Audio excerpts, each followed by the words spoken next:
The letter arrived on the coldest morning of the year, and it was addressed to a dead man.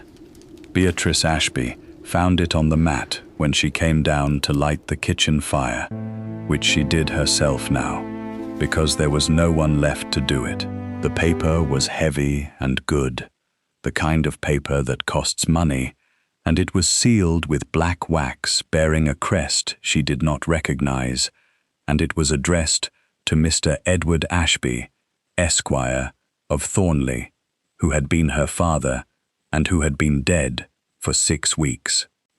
She stood in the cold hall in her father's old coat, which she wore now over her dress, because the house could not be kept warm on what remained of the household budget, and she looked at the letter for a long time before she opened it. She was 23. She had spent the 6 weeks since her father's death, learning exactly how much she had not known about the state of her family's affairs, and each thing she learned had been worse than the last, and she had developed, in those 6 weeks, the particular flinch of a person who has stopped expecting good news and has begun to brace for the specific quality of each new disaster. The letter was a disaster. She could feel it before she opened it. Good paper and black wax and an unfamiliar crest arriving, addressed to a dead man, was not the shape of good news. She broke the seal. The letter was from a firm of solicitors in London, and it was written in the dry, precise, merciless language of men who deal in money and consider sentiment a form of accounting error. It informed the late Mr. Edward Ashby, or his heirs and successors, that a debt of £8,000, contracted by the late Mr. Ashby against the security of the Thornley estate, was now called in by the holder of the note, and that repayment was required within 30 days, and that failure to repay would result in the seizure of Thornley and all its contents in satisfaction of the debt. £8,000. Beatrice sat down on the cold stairs. She sat down because her legs stopped being interested in holding her up, and she sat with the letter in her hands and the number in her head, and she did the arithmetic that she had been doing for 6 weeks, which was the arithmetic of a family that had been living, without her knowledge, on borrowed money for years. Her father had been a kind man and a poor manager, and she had loved him and had not known, until he died, that the kindness had been funded by borrowing, and that the borrowing had gone on for longer and reached further than she could have imagined. She had discovered debts to the wine merchant and the tailor and the coachmaker, debts to the bank and debts to friends, a whole hidden architecture of obligation that had held up the pleasant, comfortable, oblivious life she had led at Thornley, and that had collapsed the moment the man at the center of it died. She had thought she understood the worst of it. She had been paying off the small debts one by one, selling what could be sold, letting the servants go with the best characters she could write them and the back wages she could scrape together, reducing the household to herself and a single maid, and the cold and the silence. She had not known about the £8,000. Her father had contracted it against the estate itself, which meant that if it was not repaid, she would lose not only the money, but the house, the land, everything, the whole of what remained of her family, which was a house and a name and the graves of her parents in the churchyard. 30 days. She had, in the whole of the world, perhaps £200. She had a house she could not sell in time and would not have wished to sell if she could, and a name that had once meant something and now meant debt, and a maid named Susan who was 17 and loyal and should have left weeks ago and had not. £8,000 in 30 days. There was no version of the arithmetic that produced £8,000. She did it every way she could think of, and it did not produce the number. It produced ruin, in every configuration. It produced the loss of the house and the sale of the contents and herself, at 23, with a good name and no money and no establishment, cast onto a world that had no obvious place for such a person. She read the letter a third time. At the bottom, below the merciless prose of the solicitors, was a name, the holder of the note, the man to whom her father had owed £8,000, and to whom she now owed it, and who could take everything she had, the Duke of Ravensworth. She did not know him. She knew of him, the way one knows of a distant and unpleasant weather system, a name that arrived attached to words like ruthless and cold and unforgiving. He was said to be the hardest man in 3 counties. He was said to have ruined men who crossed him. He was said to hold notes against half the county, and to call them in without mercy when it suited him, and to have built his fortune on the wreckage of families who had borrowed from him in good faith and discovered too late that his good faith had a price they could not pay. Her father had borrowed £8,000 from the hardest man in 3 counties, and had died and left the note to her. She sat on the cold stairs in her dead father's coat for a long time. Then she got up, because sitting did not pay debts, and she lit the kitchen fire, because the house was cold, and Susan would be down soon, and someone had to do it, and she began to think about what a person does when they owe £8,000 to a ruthless duke and have 30 days. What a person does, she decided, is go and see the Duke. It was not a plan, it was barely an intention, but it was the only thing she could think of that was not simply waiting for ruin to arrive, and she was not a woman who could wait for ruin. She had discovered this about herself in the 6 weeks since her father died. She was a woman who went toward things, even bad things, because going toward them was more bearable than waiting for them to come. She would go and see the Duke of Ravensworth. She would explain the situation. She would ask for time, or for terms, or for mercy, though she did not expect mercy from a man whose reputation was built on the absence of it. But she would go, and she would ask, because the alternative was to sit in a cold house and lose everything without having tried. She told Susan she was going away for a few days. She did not say where.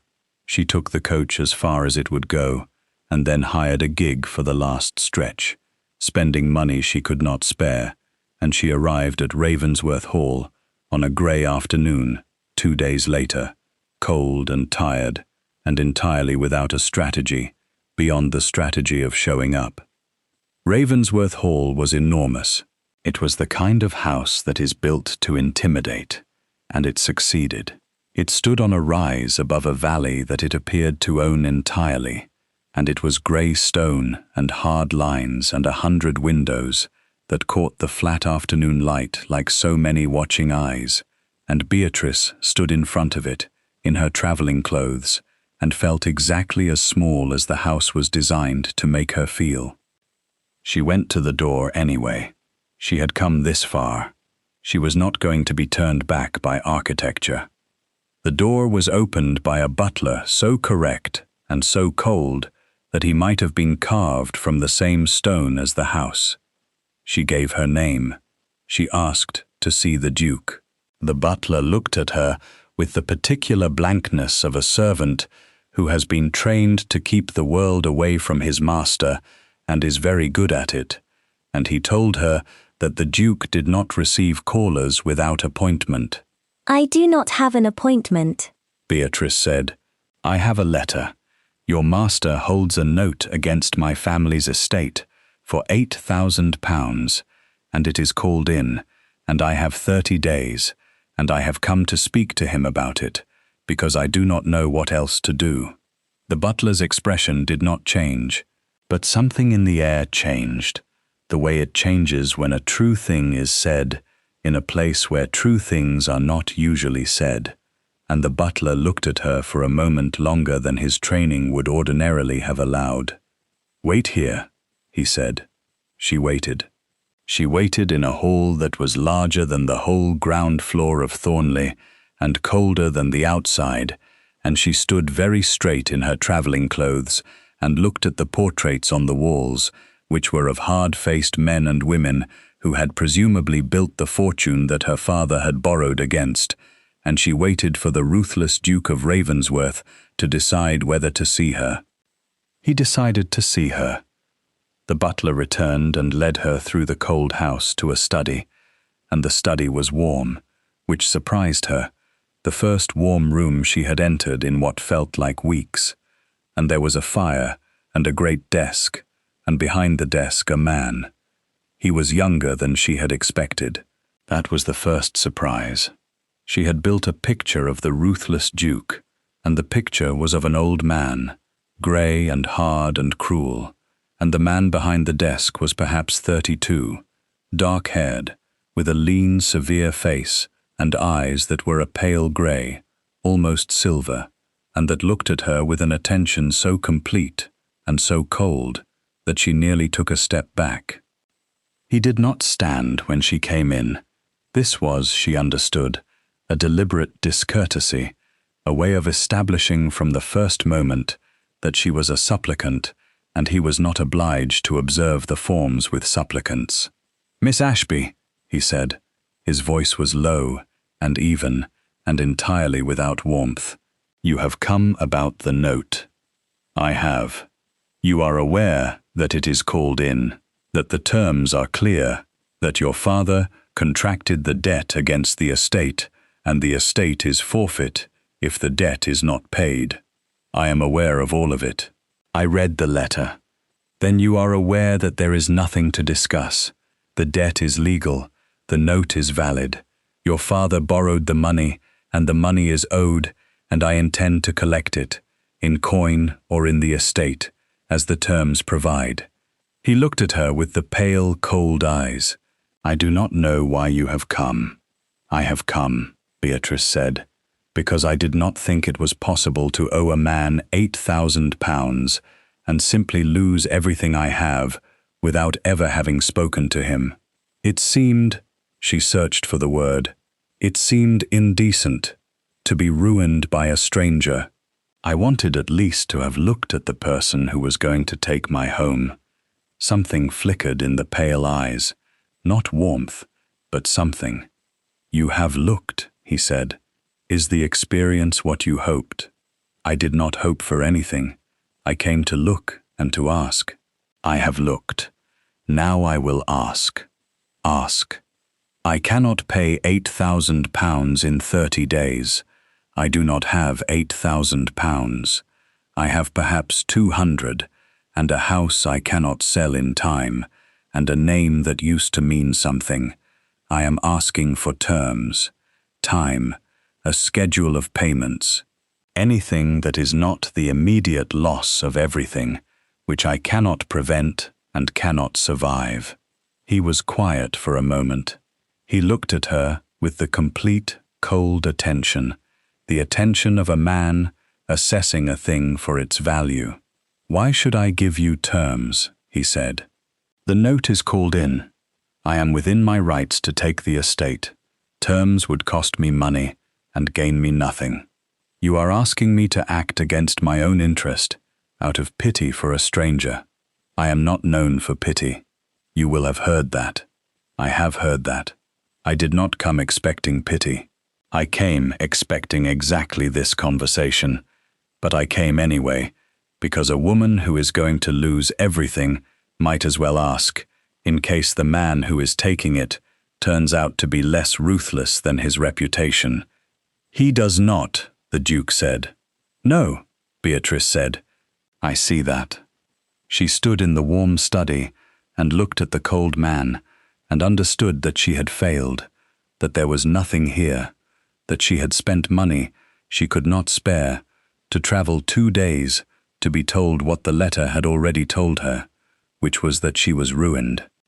She should have felt despair. She was aware that despair was the appropriate emotion.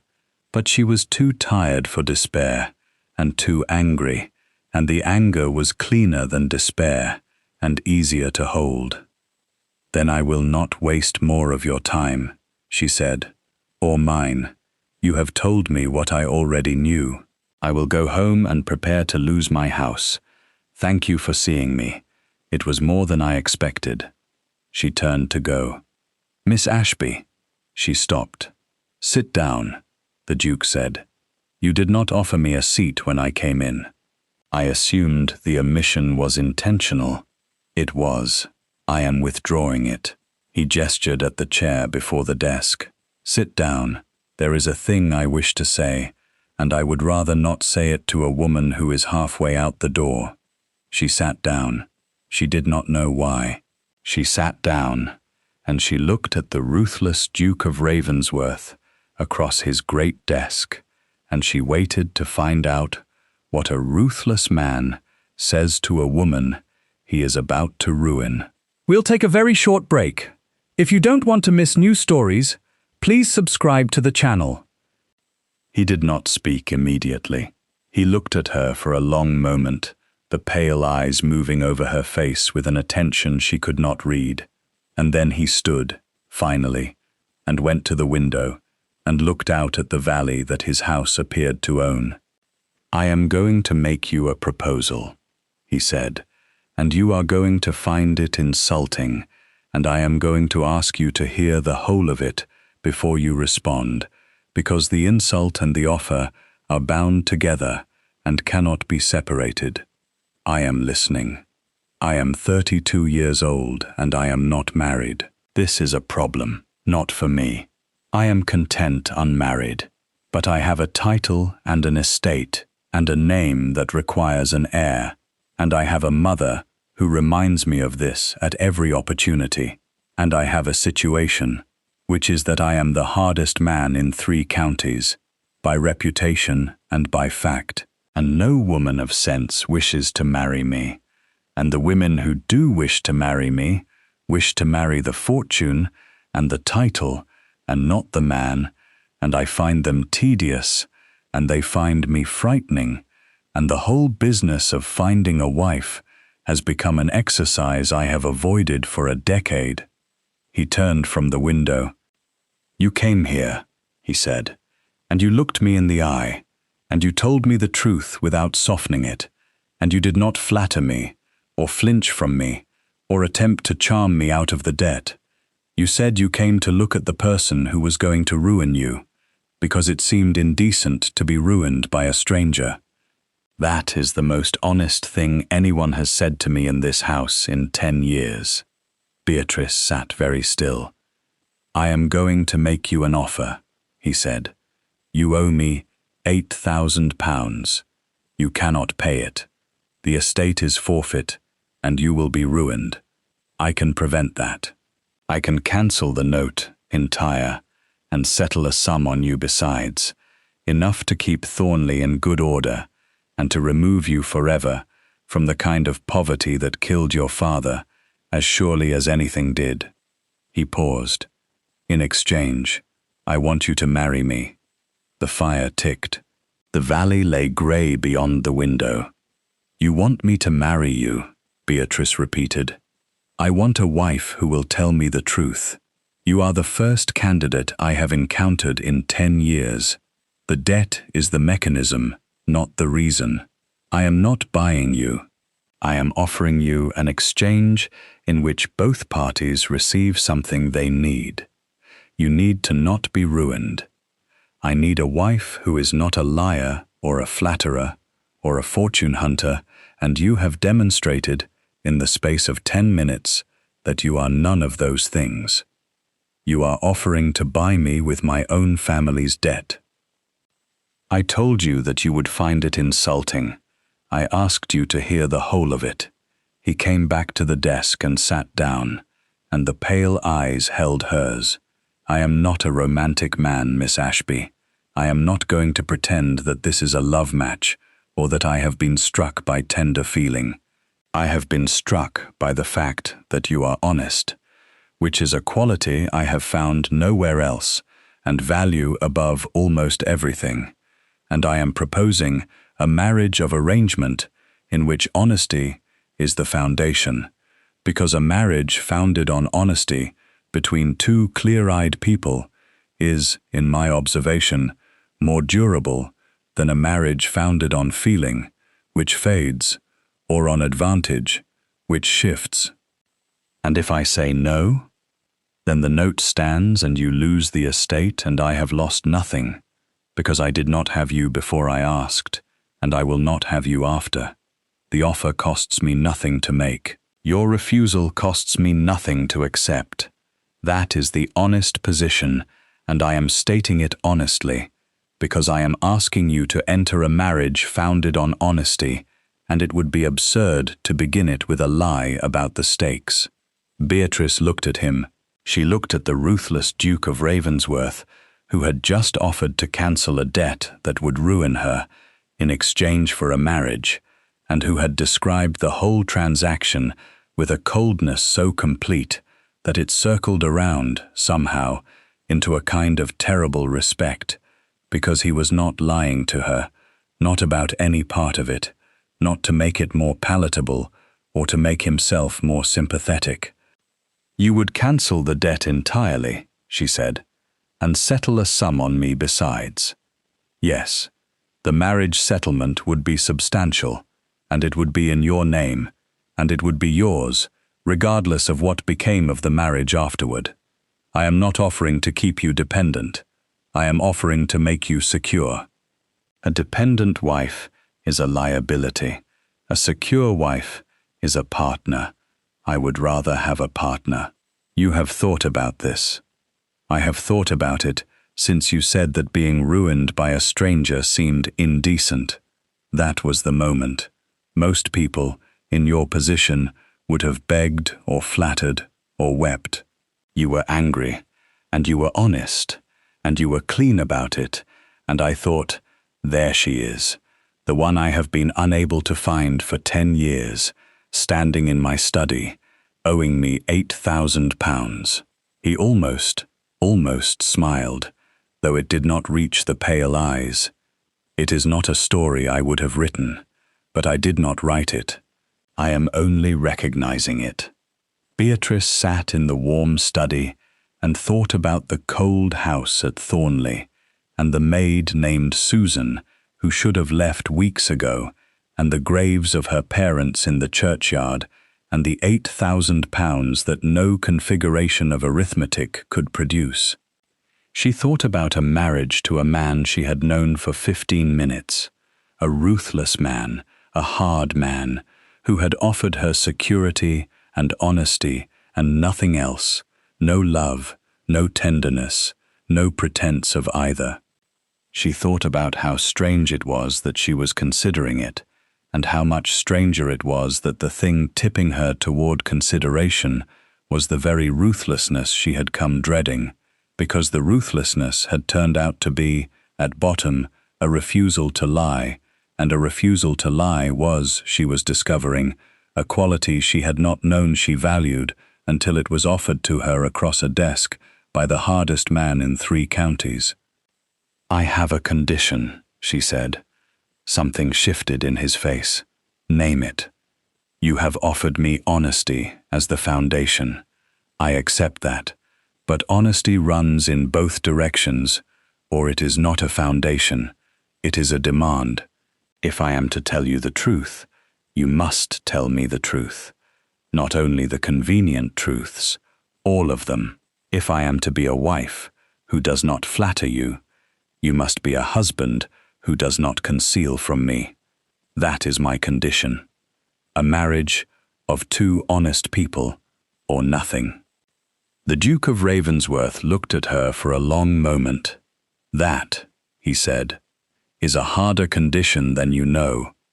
I have spent 10 years concealing a great deal from a great many people, and the concealment has become a habit, and habits are difficult to break.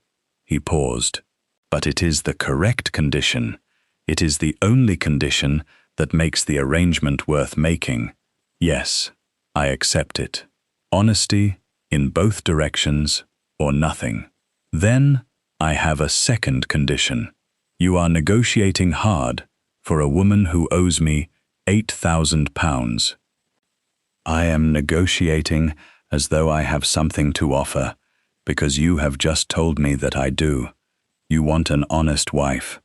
Honesty includes the honesty to negotiate rather than to accept gratefully whatever is offered. If you wanted gratitude, you should have looked for a woman who was afraid of you. You looked for an honest one. This is what an honest one does.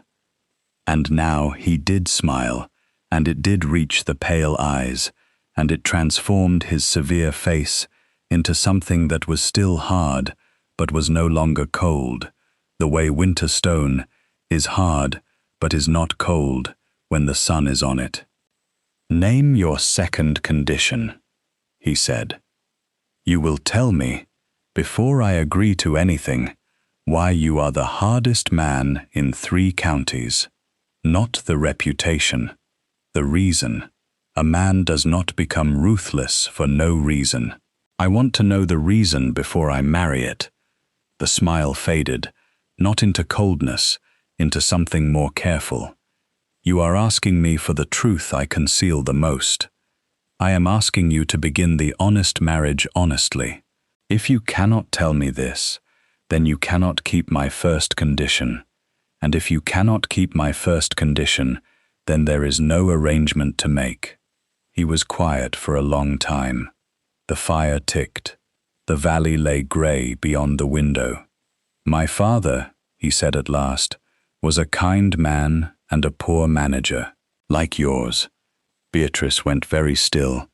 He was generous and trusting and beloved, and he ran this estate into the ground through kindness, exactly as your father ran yours. He lent money he could not afford to lend. He forgave debts that should have been collected. He was soft, and the world is not soft, and the world took advantage of his softness for 30 years, and when he died, I inherited an estate that was mortgaged past its value, and a fortune that existed only on paper, and a set of obligations that would have ruined a lesser man. He looked at her. I was 22. I spent the next 10 years rebuilding what his kindness had destroyed, and I learned, in those 10 years, that kindness is a luxury for people who can afford it, and that a man who cannot afford it must be hard, because the world respects hardness and exploits softness, and I could not afford to be exploited a second time, so I became hard. I collected debts, I called in notes, I ruined men who would have ruined me, and I built, out of hardness, the fortune that my father's kindness had failed to build out of love. That is the reason. I am the hardest man in 3 counties, because I watched softness kill the man I loved, and I swore I would not die the same way. The study was silent. And now, Beatrice said slowly, you hold a note against a family that was ruined the same way yours was, by a kind, soft, poorly managing father who borrowed against the estate and left the debt to his child. Yes, you could ruin me. You could take the estate. It would be the ruthless thing, the thing your reputation would predict. Yes, but you have offered to cancel the debt instead, and to make me secure, and to marry me. You looked at him. Why? He was quiet for a moment. Because, he said, I have spent 10 years being hard, and I have built a fortune and a reputation and a house full of cold rooms, and I have been, on the whole, more alone than my father ever was, and I have begun to wonder whether the hardness that saved the estate has cost me something I did not account for. And then you walked into my study, the daughter of a man exactly like my father, ruined exactly as I was almost ruined, and instead of the softness that killed my father, you had honesty, which is a different thing, a harder thing, a thing that survives the world without being destroyed by it. And I thought, perhaps that is the thing I have been missing. not softness, honesty, a person who is neither soft nor hard, but simply true. He looked at her across the desk. "I do not know how to be soft," he said. "I unlearned it deliberately, and I cannot easily learn it back. But I could, perhaps, learn to be honest with someone who is honest with me. That is what I am offering. Not love, which I do not know how to give. Honesty, which I am willing to try. It is a smaller thing than love, but it may be a more durable one." Beatrice sat in the warm study of the ruthless Duke of Ravensworth, and she understood that she had come to this house expecting to meet a monster, and had found instead a man who had made himself hard to survive a grief, and who was now, in the strangest possible way, offering her the one thing his hardness had left him capable of, which was the truth. "Yes," she said. He looked at her. "Yes," she said again, "I will marry you. Not for the debt, though the debt is real, and I am not going to pretend it does not matter. For the honesty, because you have just told me the truth you conceal the most, when you did not have to, when you could have kept it, and taken my agreement anyway. That is the thing I am marrying, the willingness to tell me the truth, even when it costs you something." He was quiet for a moment. Something moved in the pale eyes that she had not seen there before, something that was almost, not quite, but almost, relief. "You understand," he said, "that I am difficult, that I have been hard for 10 years, and the hardness will not vanish because I have married an honest woman, that there will be times when I am cold, and times when I conceal, and times when the habits of a decade reassert themselves, and I fail the condition you have set. I understand. I am asking you to try. I am not asking you to be perfect.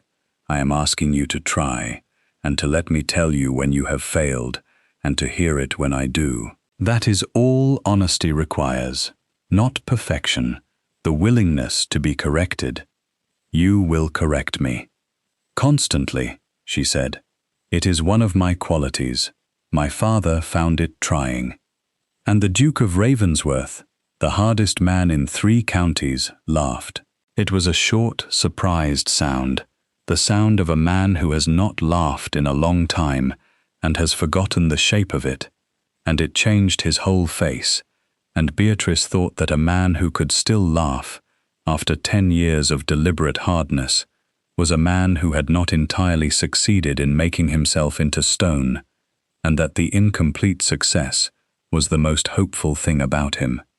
They were married a month later, in the church at Ravensworth, and it was not a large wedding because neither of them was inclined to pretense, and Beatrice wore a dress the colour of winter stone with the sun on it, which she had chosen deliberately, and the debt was cancelled, and the settlement was made, and Thornley was saved, and Susan the maid was given a proper position and proper wages, and cried through the entire ceremony. The marriage was not, at first, an easy one. He had told her the truth about that too.